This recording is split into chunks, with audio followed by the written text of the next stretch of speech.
OBC case তো মিটতে চলেছে, আর কোনো সেরকম আশা করছি কোনো সমস্যা হবে না।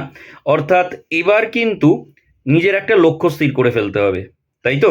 মানে এখনো যারা জেন পাসের ব্যাচ নাওনি বা এএনএম জিএনএম এর ব্যাচ নাওনি, তারা অবশ্যই কিন্তু এই ব্যাচগুলো নিয়ে নাও। কারণ এবার আশা করা যাচ্ছে যে আর দেরি হবে না, এবার কিন্তু পরীক্ষা হয়ে যাবে। কারণ ডাব্লিউবিজেই বোর্ড রেজাল্টও অ্যানাউন্স করে দেবে, এবং তারপর পরই আশা করছি আমরা জেন পাসেরও যে নোটিফিকেশান সেগুলো চলে আসবে আমাদের কাছে। তো সেই জন্য এখনও যারা ব্যাচ নাওনি তারা অবশ্যই কিন্তু ব্যাচ নিয়ে নাও, এবং ক্যাপিটালে Y982 এই কোডটা ইউজ করে ব্যাচটা নাও। তাহলে ব্যাচের কোর্স ফিজের ওপর কিন্তু ম্যাক্সিমাম ডিসকাউন্ট তোমরা পেয়ে যাবে।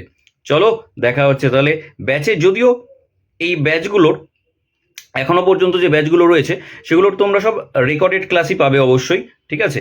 তো যারা রেকর্ডেড ক্লাস করতে চাইছো তারা কিন্তু অবশ্যই ব্যাচগুলো নিয়ে নাও। চলো, টাটা।